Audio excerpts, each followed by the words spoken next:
Assalamualaikum warahmatullahi wabarakatuh. Alhamdulillah wassalatu wassalamu ala Rasulillah wa ala alihi wa sahbihi ajma'in. Kita di muka surat 158 versi Rumi, fasal ketiga, adab-adab seorang murid. Sila je. Jawinya 166 ya, jawinya ialah 166, iaitu dalam bab adab-adab pergaulan. Jadi kita dah baca fasal yang pertama dahulu, bagaimana kita dalam pergaulan kita dengan Allah Subhanahu wa ta'ala. Kita disuruh banyak supaya menundukkan kepala di hadapan Allah, jangan mendabik dada ya, jangan sombong. Kita disuruh supaya khusyuk ya, menumpukan perhatian, fokus, tawajjuh kepada Allah. Wajjahtu wajhiya lilladzi fataras samawati wal ard. Kita disuruh faham apa yang kita zikirkan, jangan kita sebut saja tapi kita tak faham apa yang kita sebut ya. Kita disuruh supaya jangan kita putus asa daripada rahmat Allah. Bahkan kita disuruh supaya putus harapan daripada makhluk. Bahkan kita bergantung kepada yang maha ya, yang maha berkuasa, bukan yang tidak berkuasa ya. Kita disuruh supaya hati kita itu hancur luluh, malu di hadapan Allah ya. Ini di antara adab-adab pergaulan kita dengan Allah. Dan kemudian kita dah baca fasal kedua tentang adab-adab kita dengan guru. Adab guru dengan kita ya. Kita dah baca bagaimana seorang guru mesti ada quwwatu ihtimal, maknanya sabar dengan karenah, dengan profession, dengan karenah maknanya kita kata murid-murid, dengan tidak gopoh untuk mengharapkan natijah ataupun kesudahan ya. Perlunya ada kesabaran di dalam bertugas ya, di dalam bertugas. Dan seorang guru harus mempunyai adab dalam soal cara duduknya ya, tidak seenaknya duduk ya, dah macam orang yang tidak berpelajaran pula ya. Dan juga jangan sampai takabur ya, jangan sampai dia takabur, ego ya, jangan sampai dia zalim.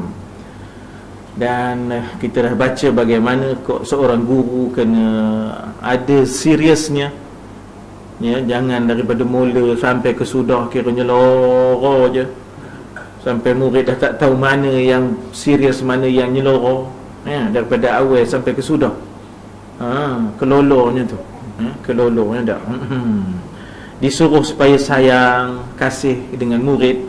Bahkan kita nak jadikan murid itu kalau boleh sama levelnya dengan kita dari sudut ilmunya, dari sudut amalnya ya. Kemudian menyuruh supaya murid-murid menjaga maratib ataupun hierarki ya, hierarki ilmu. Sebab ilmu tu ada maratibnya, ada martabatnya ya, ada fardu kifayah, ada fardu ain. Jadi jangan sampai menyuruh muridnya asyik dengan fardu kifayah tapi tiba-tiba mengabaikan fardu ain. Ini semua adalah di antara adab-adab muallim ya. Maka hari ini kita sampai kepada fasal yang ketiga, iaitu adab seorang muta'allim. Kan disebut dalam hadis, kun aliman au muta'alliman. Jadilah kamu seorang yang aliman au muta'alliman, maknanya orang yang belajar, au mustami'an, iaitu dia tak belajar tapi dia mendengar. Ke mana tu? Pergi dengar orang ngaji. Atau mikir tak ke ngaji? Dah teman belenggang je, buku tak ada, pen tak ada. Atau teman dengar je katanya dah. Tu dia tak masuk periksa. Tak masuk periksa, tak dengar pen tak ada muzakarah. Dia ni numpang berkat je lah mustami'an, ya tak? Atau muhibban, langsung tak datang. Mengapa tak dah? Tapi dia kasihkan ilmu, ya, dia kasihkan ilmu, ya tak? Baik, hari ini kita lihat bagaimana seorang muta'allim, ya, seorang yang beradab, seorang murid yang beradab terhadap gurunya. Pertama, Allahu Akbar, ya, bila jumpa je guru, maka hendaklah ia memberi salam kepadanya terlebih dahulu. Jangan nunggu guru bagi salam saja dia tengok akhir guru nak bagi salam gitu pada aku, ya dah. Kenyombong guru ni, tak ada keningnya, tak ada diingatnya aku, ya. Jadi dia asyik guru je bagi salam dulu ke dia, ya dah. Dia tidak, dia kalau boleh tu ngedor, lari, ya. Bila dah nak bersalamnya, bila nak dapat keberkatannya, ya.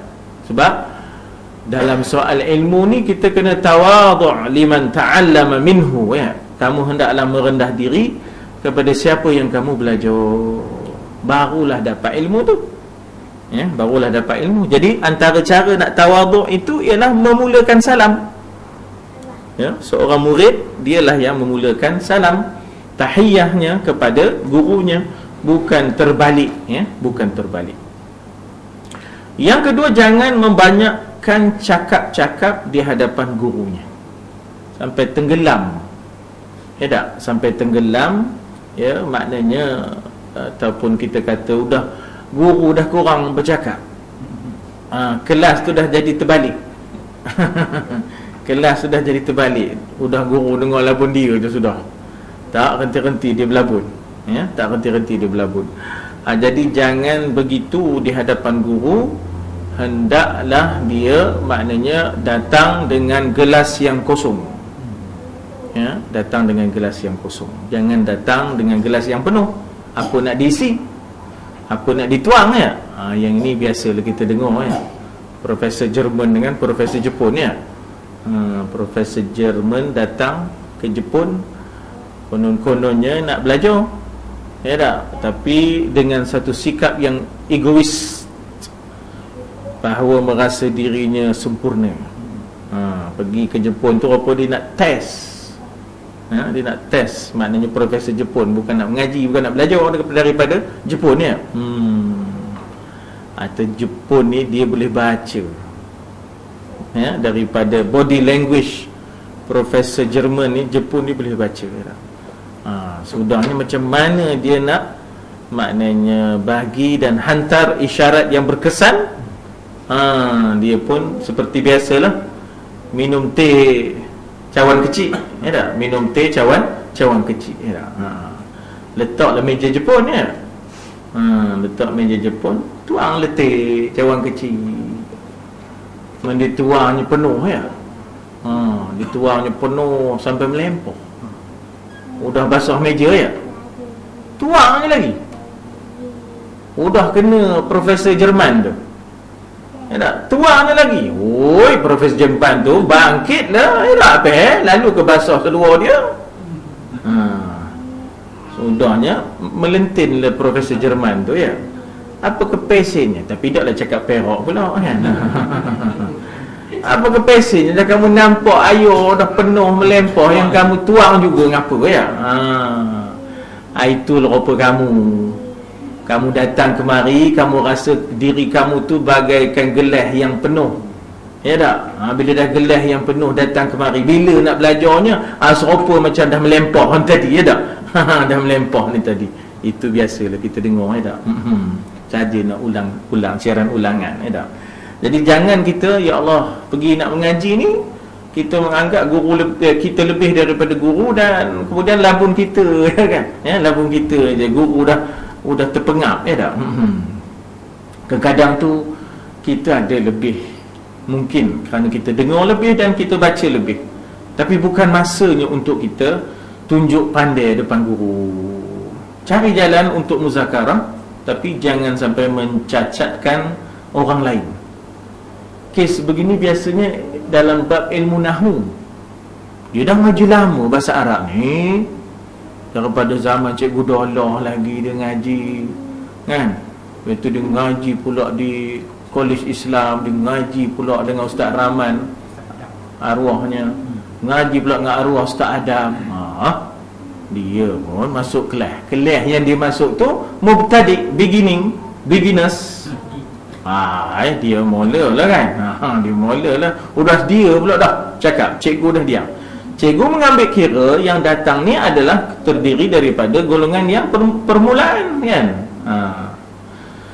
Yang ketiga, jangan ia bercakap-cakap sebelum gurunya bertanya kepadanya. Jangan ia bercakap-cakap sebelum guru, sebab guru barangkali mempunyai, maknanya kita kata sasaran pengajian, mempunyai maknanya kita kata maratib dan martabat, dan juga mempunyai kita kata apa, susunan pengajarannya. Jadi tunggu dulu, tunggu pembentangan daripada guru. Kecuali kalau gurunya mula-mula dengan pertanyaan, ya, kita mulakan dengan sebarang soalan, itu lain lah. Ini dah, ya dah, guru baru nak mula bentang, dia dah nak duduk dah, kan? Tak habis bentang dah duduk. Jadi jangan bercakap sebelum gurunya bertanya kepadanya, ya. Jangan ia bertanya kepada gurunya sebelum ia meminta izin. Yang inilah orang tua-tua dia mengamalkan, minta izin tuan katanya. Orang tua-tua kita begitulah, maknanya minta izin, minta izin. Jadi dia tak boleh menerpa, ya tak, maknanya tiba-tiba je, ya tak, maknanya tiba-tiba, maknanya tak dandan, bukan masanya, bukan apanya, ya. Bahkan kenalah dia astazin, minta izin dulu, istizan, ya tak, minta izin daripada guru, minta izin tuan, ya tak, saya ingin mencelah.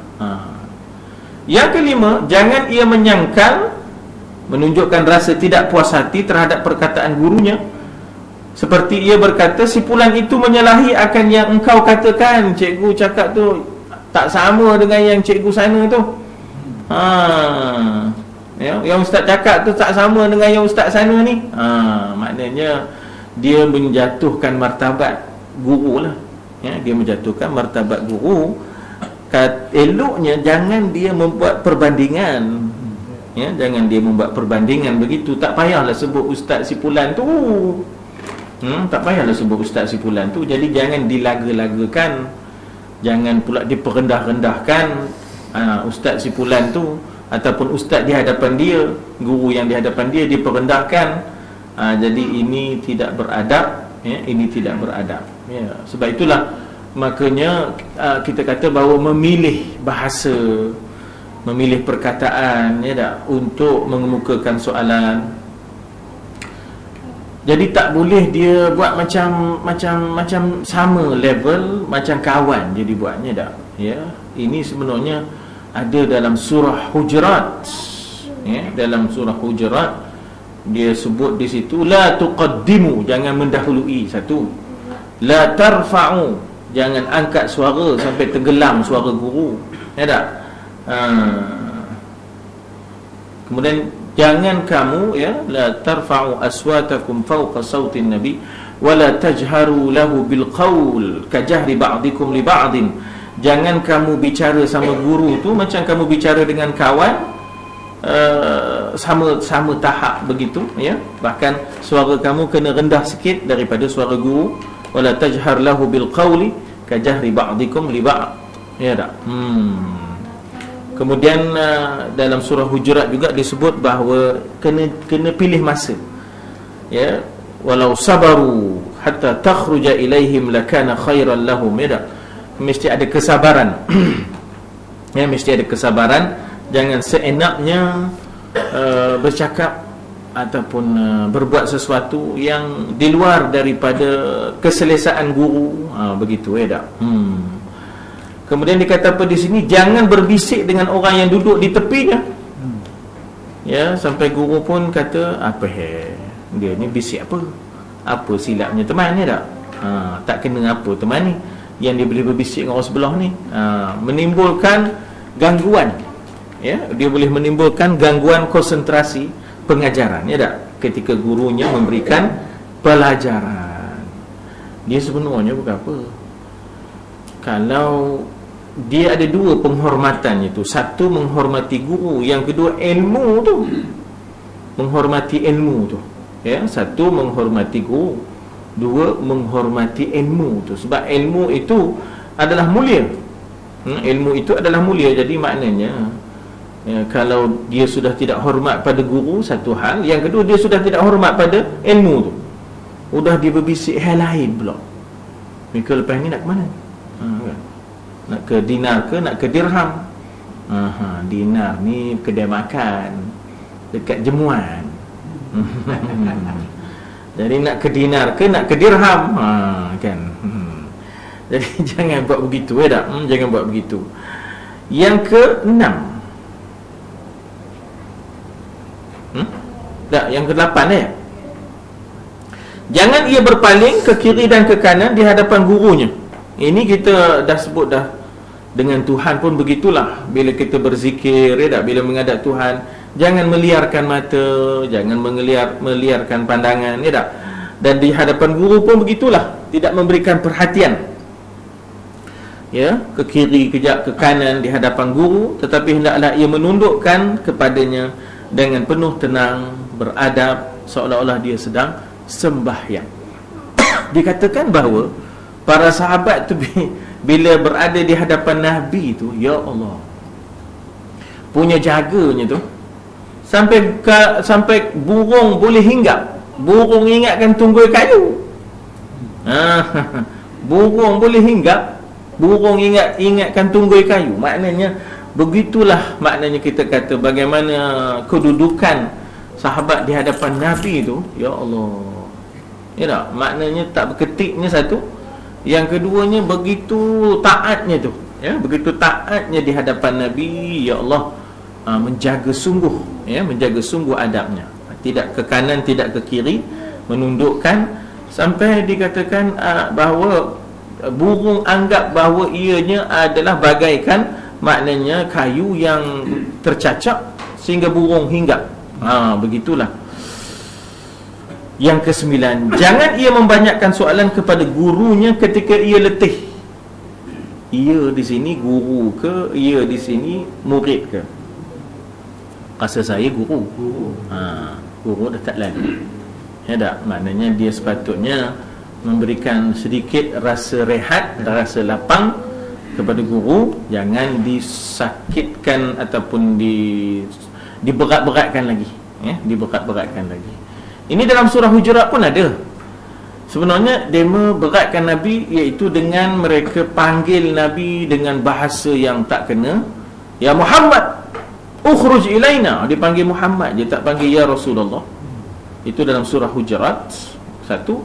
Yang kedua, bukan masanya, ya, bukan masanya, iaitu lepas zuhur. Biasanya Nabi akan berehat, dan Nabi masa itulah dia nak berehat pun, ya, masih itulah dia nak berehat. Jadi masa itu pula suruh keluar. Ya Muhammad, ukhruj ilaina. Wahai Muhammad, keluarlah kamu menghadap kami ni. Lepas zuhur ni biasanya Nabi tak menghadap dema. Nabi menghadap tu masa-masa lain, lepas asar, lepas maghrib, lepas isyak, lepas subuh.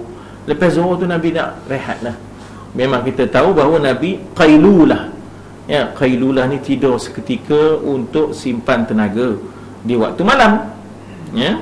Jadi begitu dikatakan qailulah. Daripada perkataan qalil. Qalil tu sedikit. Lagi sedikit, qailulah. Ya, qailulah.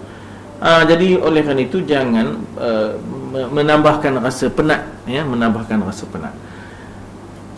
Yang ke-10, apabila gurunya berdiri, hendaklah ia berdiri. Jangan dia dulu berdiri daripada guru, ya. Yang ini, ya, maknanya bagaimana termasuklah tutup kitab. Guru belum tutup kitab, dia dah tutup dah, kan? Guru tengah sarah lagi. Soroh, sarah, ya tak? Orang tu kata soroh, ya tak? Guru tengah soroh lagi, dia dah nutup kitab, weh. Dia dah nutup kitab, ya tak? Lagi satu, ya Allah ya Tuhan, dia pula nanya guru muka surat apa-apa. Ini pun satu ini pun satu bukan orang sini lah, kan? Bukan orang sini. Di sini lain, di sini saya yang nanya muka surat apa-apa, ya tak?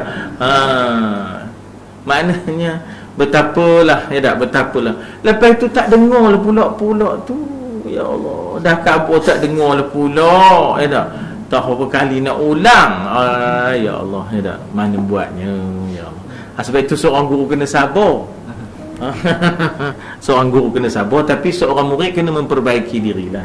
Ya, kena memperbaiki diri. Jadi selagi guru tak bersurai daripada majlis, dia kena duduk dalam majlis kecuali dengan izin lah.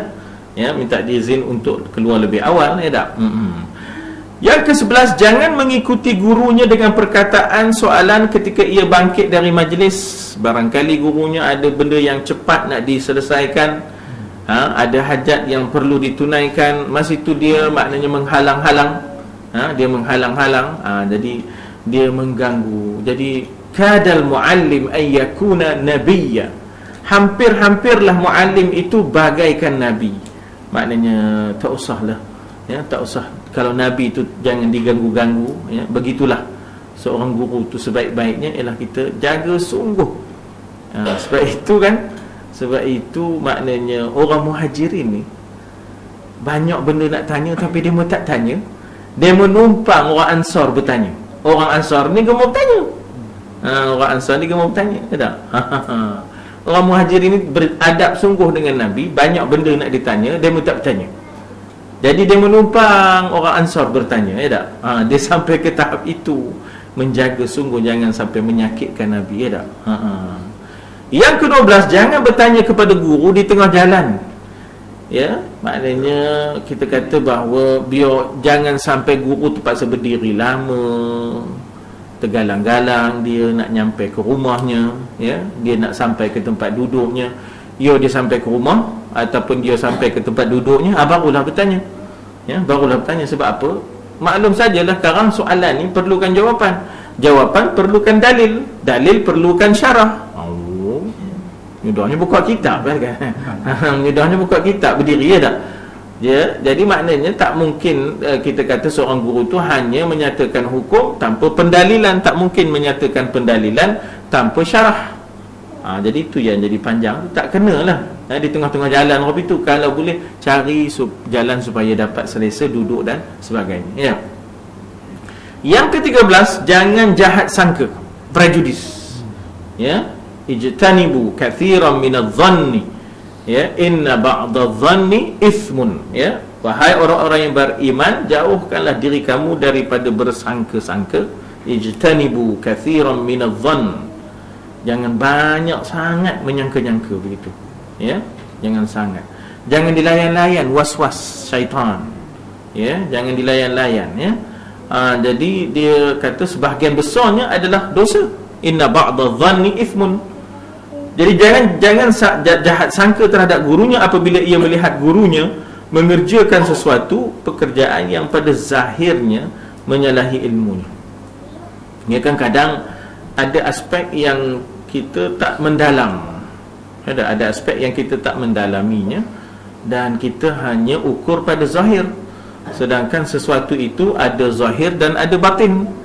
Ya, sesuatu itu ada zahirnya, ada batinnya. Jadi dengan sebab itu tidak selesai sekadar kita mengukur yang zahir, ya, tanpa kita sebenarnya memberikan reservation ataupun kita memberikan sedikit apa dia panggil, maknanya reserve ni apa, ruang. Ada ruang yang kita memberikan kepadanya bahawa barangkali ada kewajaran tertentu kita tidak tahu, ada justifikasinya, ya, ada justifikasinya. Jadi maka gurunya adalah lebih mengetahui dengan rahsia segala perbuatannya dalam hal ini. Hendaklah dia ingat bagaimana Nabi Musa alaihissalam, ya tak, dengan maknanya Nabi Khidir, bagaimana sudahnya, ya, alam aqul laka lan tastati'a ma'iya sabra. Bukankah aku dah khabar kamu tu sekarang tak sabar, tak, dan aku nak berkhabar, nak bersyarah, udah kamu dah apa sebaro, ya, sebaro, nembo nembo. Orang kampung kalau bersungai-sungai dia berkata, oi sebaro, kamu dah apa sebaro, nembo, ya, nembo ni maknanya tiba-tiba je kan, nojoh saja kerja, ya, nojoh saja. Tak reti cakapnya. Jadi maknanya nanti dulu ada pasirnya, yang teman tebuk kapal ni pasalnya supaya kapal ni tak sampai ke seberang sana. Atau apa? Kapal ni kalau sampai ke seberang sana lebur, sapu dia raja. Sebab raja di sana tak semiok. Ada juga raja tak semiok. Tak? Ngapa? Kalau sampai ke sana sekarang, habis segala kapal-kapal. Ya, raja tu dia buatnya macam dia punya je kapal-kapal tu. Ya. Jadi Nabi Musa dah berjanji, tak ada nak negur-negur, nak tunggu penjelasan. Tapi rupanya atas dasar dia melaksanakan, maknanya tanggungjawab dia sebagai seorang rasul yang melihat semacam ada kemungkaran, maka dia mencegahnya. Ya. Tetapi Khidir bertindak di atas perkara yang tersirat dalam ilmu ladunni yang Allah Ta'ala kurniakan kepada dia, kepada Khidir. Ya tak? Sebab itu kan bila nak berjalan berdua tu kan dikatakan hal, ya, tu'allimuni min, maknanya boleh tak engkau bawa aku berjalan supaya engkau ajarkan kepada aku ilmu, ya, maknanya yang aku tak tahu. Mimma ullimta rusyda, ilmu yang engkau diajarkan dan ilmu itulah sebenarnya. Ya tak? Kata di Khidir, boleh, tapi innaka lan tastati'a ma'iya sabra, kamu kan tak sabar. Ya tak? Apa-apa kan tak dandan kamu dah mulalah. Ya. Jadi antara kes ni inilah suratul Kahfi ayat 71, iaitu bila mana naik kapal, ya tak? Tiba-tiba dah elok naik kapal, lepas tu dilubangnya kapal tu, ya. Nabi Musa pun kata, qala akharaqtaha litughriqa ahlaha, adakah engkau rosakkan kapal ini untuk engkau menenggelamkan semua penumpangnya? Laqad ji'ta syai'an imra, engkau telah membuat sesuatu perkara yang mungkar. Imra, ya, bagi bawah. Imra tu makna satu benda yang mungkar. Kalau amra satu perkara urusan yang umum, tapi kalau imra dia baris bawah tu, itu menandakan satu benda yang mungkar. Ngapa? Merosakkan harta orang. Maka Nabi Khidir pun kata, alam aqul laka innaka lan tastati'a ma'iya sabra. Ya tak? Bukan dah khabar dah, kamu takkan sabar, ya, kamu takkan sabar, ya tak? Rupanya di dalam penjelasannya, ya, di belah sana tu ada seorang malik, ada seorang raja, ya tak, yang suka merampas rasba, ya tak, suka merampas kapal, ya. Maka hendaklah ia mengingati bahawa sebenarnya dia yang tersalah pada keingkarannya kerana ilmunya tak mendalam. Ada aspek-aspek yang dia tak sampai bacaannya, kupasannya, kerana ia hanya memandang hukum yang zahir pada sisinya sahaja. Sedangkan kita kata bahawa ada tindak tanduk, ya, Khidir untuk maknanya menyelamatkan keadaan, ya, untuk menyelamatkan keadaan. Dia ginilah senang, tuan-tuan. Saya pun tak reti nak buat perbandingan. Gini. Kan kita kadang bila bawa kereta ke Pomen kan, mau dikatuknya, mau dicabutnya, kita tu kereta tu sayang, lampau sayang kan. Lampau sayang, tak? Udah mau dipulihnya, mau dicabut, dihentamnya kelentung, pelekung kan. Allah. Tapi kita sabarlah, pasal apa? Ada benda yang nak dibuatnya ni. Ya, maknanya kalau bahasa Arabnya dikata bahawa la budda min ifsad fil islah. Ya, la budda min ifsad fil islah. Pastinya dalam proses nak islah, nak memperbaiki, ada masanya terpaksa ifsad, maknanya merosakkan dahulu. Katuk sana, cabut sini. Ya, dalam proses nak membuat islah tu, pembaikan itu mau tak mau kena juga. Bila macam kita kan kadang-kadang bila nak betulkan atap kan, kalau kita tengok kawasannya sikit je atap yang bocor tu, datang tukang tak, kiri kanan itu habis dibongkor kan. Kita ni tak sabar, yang mika kiri kanan mika bongkor tu ngapa? Katanya ke kuda dah reput. Kata di tukang tu kan. Kita tak tahu apa pula kuda atas tu, mana ada kuda. Orang kata ke kuda, kamu kata kuda. Ya tak? Mana memang letak ada kuda atas ni. Ke kuda. Ke kuda, ya tak? Jadi makna tempat orang meletak, ya tak? Maknanya kita kata atap ada ke kuda. Dia tak reti bahasa. Dia marahnya tukang. Noh lah bagi ke dia tu. Betul dia tengok akhir. Ini pun satu ya. Kadang-kadang ada benda yang kita tak sampai, yang menyebabkan maknanya kita nengkoh. Sayyidina Umar, para sahabat sebenarnya memang tak dapat nak baca Hudaibiyah. Macam mana Hudaibiyah ni? Nampak sangat beralahnya. Kan perjanjian Hudaibiyah. Kan ke tiba-tiba maknanya wakil Quraisy minta supaya padamkan kalimah Allah. Kan? Dia maknanya di atas tu ada Bismillahirrahmanirrahim, ya tak? Kemudian hadza ahdu, hadza sulhu baina Muhammad Rasulullah wa Suhail ibnu Amr, ya, wakil Quraisy, begitulah, ya tak? Jadi tulis bismillah, yang nulis Sayyidina Ali. Biasalah, kan? Ini perjanjian antara Nabi Muhammad Rasulullah dan Suhail ibn Amr, ya tak? Amin ataupun wakil Quraisy gitu. Maka Suhail ini dia protes. Dia kata ini kami tak tahu ni. Ar-Rahman Ar-Rahim ni apa ni kami tak tahu. Ya, maknanya kami nak berjanji biar kami tahu butirannya, apa bendanya. Bila macam kita kan kadang kita nyain je kan. Agreement kita kira nyain je, mana tempat nak sign, kita terus nanya mana tempat nak sign je kan.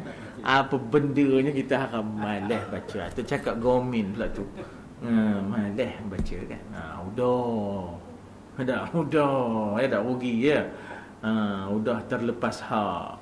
Jadi dia nampaknya Suhail ibn Amru ke Amru ibn Suhail, saya tak ingat ya, antara dua itu, sama ada Amru ibn Suhail wakil Quraisy ataupun Suhail ibn Amru. Dia teliti. Ada benda yang dia argue lah, dia bantah. Dia kata pertama Ar-Rahman Ar-Rahim ni kami tak kenal, kami tak tahu. Yang kami tahu ialah Bismikallah, Bismikallahu, ya, kami tahu Bismikallah, dengan nama Allah boleh. Tapi Ar-Rahman Ar-Rahim padam, kami tak tahu kalimat ni, sebab kami tak kenal ni. Ar-Rahman Ar-Rahim ni kami tak tahu siapa. Ialah dia mengenal Al-Lata wal-Uzza wal-Manata wal yu'ath wal yughath wal hubal. Itu dia mengenal ini apa ni Ar-Rahman Ar-Rahim ni katakan. Jadi Nabi pun kata padam. Ya, padam. Jadi para sahabat mulalah tak syok. Mulalah berbunyi belakang kan.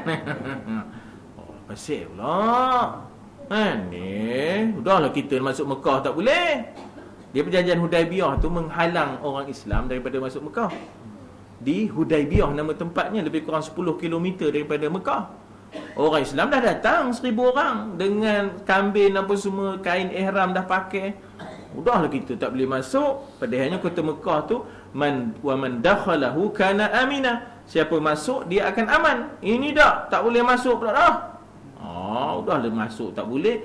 Lepas tu nak kena padam pula. Ar-Rahman Ar-Rahim, kalimah ni kena padam. Tak boleh lah. Mula berbunyi belakang. Jadi Sayyidina Ali dah tertegur Nur itu kan. Dia pun tak madam pula dah. Sayyidina Ali yang nulis, dia pun tak ada madam. Lama Nabi tanya, mana dia Ar-Rahman, mana dia Ar-Rahim.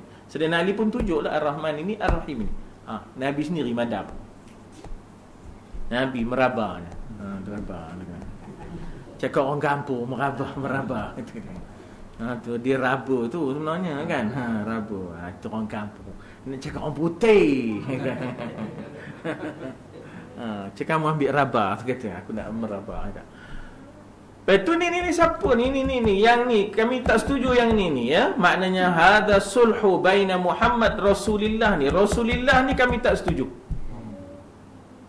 Pasal kalau kami terima status Rasulullah ni, tak adalah kami berperang dengan kamu. Kami perang dengan kamu pasal kamu kata Rasulullah. Kamu tu, itu yang kami perang dengan kamu tu. Kamu tu bukannya Rasulullah. Itu yang kami perang dengan kamu. Tukar. Gantikan dengan Muhammad ibni Abdullah. Begitu. Ya, gantikan dengan Muhammad ibni Abdullah. Dah berbunyi lagi. Sahabat-sahabat kata, Sayyidina Umar mula. Sayyidina Umar kan, dia mula lah kata, ya Rasulullah, alasna alal haqq, kan? Ya, wahai Rasulullah, bukankah kita ni di atas yang benar? Ya tak? Wahum alal batil, demo ni tak betul, tak boleh pakai. Kan? Siapa pula kita nak tunduk pada demo, ya tak? Nabi tanya pada Sayyidina Ali, mana dia Rasul Allah. Sebab Nabi dia butuh huruf. Dia tak tahu mana yang dikatakan Rasul, mana yang dikatakan Allah. Nabi itu butuh huruf. Nabiul Ummi, ya tak? Sayyidina Ali pun tunjuk, ini Rasul, ini Allah. Nabi sendiri madam. Rabah. Dia. Jadi maknanya Nabi nampak jauh, kan? Kita kadang-kadang nampak sikit dekat je, tak nampak jauhnya. Jadi para sahabat tu nampak dekat. Dekatnya macam kita mengalah, macam kita buat tak kenalah dengan kalimah Allah tu, ya? Macam kita buat kena benda yang tak kenalah dengan status Nabi tu. Begitu, ya tak? Tapi Nabi ni memandang jauh, dari sudut dakwah, dari sudut maknanya kita kata wibawa. Dahulunya mereka memerangi kita, kini mereka mengajak kita berdamai. Sebab dalam butiran perjanjian itu ialah 10 tahun gencatan senjata. Bahkan sebenarnya mereka boleh duduk dengan kita, minta berdamai, itu pun satu kemenangan dah. Sebab selama ini demo datang memerangi kita. Perang Badar, mereka datang ke Madinah dekat Badar. Perang Uhud, mereka datang ke Uhud. Perang Ahzab, mereka datang ke Madinah. Jadi selama ni kan ke demo tak anggap kita ni sah. Demo datang memerangi kita. Kali ni mereka boleh duduk semeja dengan kita. Jadi maknanya maknanya kita kata pengiktirafan di situlah. Ya. Apa? Ada local standby, ya tak? Apa dia bahasa ni? Ada local standby-nya di situ. Maknanya ada pengesahan pengiktirafannya di situ. Dia mahu duduk semeja. Ya tak? Contoh ginilah. Tiba-tiba kerajaan Filipina boleh duduk semeja dengan Abu Sayyaf. Maknanya dengan sendirinya, kalau asalnya Abu Sayyaf itu dianggap teroris, tiba-tiba boleh duduk semeja. Itu maknanya satu pengiktirafan, ya tak? Itu contoh benda itu tak berlaku. Ya, benda itu tak berlaku. Apa yang berlaku sekarang ni ialah kita dengar-dengar Abu Sayyaf masuk, ya tak? Masuk ke Sabah baru ni, ke mana satu kawasan dia? Lahadatu. Itu yang kita dengar. Baik. Jadi maknanya di situ itu suatu kemenangan dah. Bila boleh duduk sekali itu sudah satu kemenangan. Orang boleh terima kita duduk semeja tu, itu satu kemenangan. Lagipun dalam terma perjanjian itu ialah gencatan senjata 10 tahun. Itu pun sudah satu kemenangan. Maknanya selamanya kita diperangi, tiba-tiba musuh yang memerangi kita ajak berdamai. Itu dah menang lah tu. Maknanya secara moralnya kita menang lah. Lagi boleh masuk Mekah walaupun tahun depan. Okeylah tu. Ya, okeylah. Maknanya tak boleh masuk tahun ini. Tak apa. Tahun depan. Ya, tak apalah tahun depan. Pokoknya boleh masuk dengan aman tanpa gangguan. Kan? Yalah. Walaupun tahun depan tapi tak boleh masuk. Yalah, walaupun tak boleh masuk tapi tahun depan boleh masuk. Yalah, walaupun tahun depan tapi tahun ni tak boleh masuk. Yalah, walaupun tahun ni tak boleh masuk, tahun depan boleh masuk. Apa kata orang? Yalah, macam kita kan, tiba-tiba maknanya takraw tak masuk dalam Sukan Asia. Tak apalah, tahun depan boleh masuk. Misalnya contoh kan. Jadi maknanya itu gaining ground, ya tak? Maknanya kita sudah ke depan lagi, ya tak? Kita sudah ke depan lagi. Jadi itu yang Nabi meraih kemenangan tu sebenarnya, ya. Jadi maknanya ada bacaan-bacaan yang tak dapat dipaham oleh maknanya kita kata yang di bawah ni. Tapi Nabi nampak ke depan. Jadi begitulah maknanya kadang dalam konteks guru dengan murid dan konteks bapa dengan anak. Apalah abah tak bagi ni, rondok sangat. Abahnya dah biasa, dah faham benda tu. Tak adanya lama kamu usah lah. Aku tahu sangat engkau tu kalau ndokkan satu guling-guling. Ya, lepas tu dapat 2 bulan, lepas tu dah tinggal. Okay. Itu yang aku tak nak bagi tu, kan? Jadi lagipun ayah ni membaca dari sudut aulawiyat. membaca dari sudut priorities, ya, prioritinya, makna keutamaan. Kita tak faham bab utama ni, kira ndak je. Jadi benda-benda apa itulah, ya. Makna kita kata ada benda yang kadang-kadang kita kata bahawa guru melihat keutamaan barangkali. Ayah kita melihat keutamaan, makanya tidak dibenarkan. Ya, jadi itulah benda-benda yang perlu diraikan, ya, perlu diraikan. Saya rasa habis di situ, ya. Habis di situ tentang adab kita dengan guru tadi, ya. Maka masuk pula lah adab dengan ibu bapa, ya.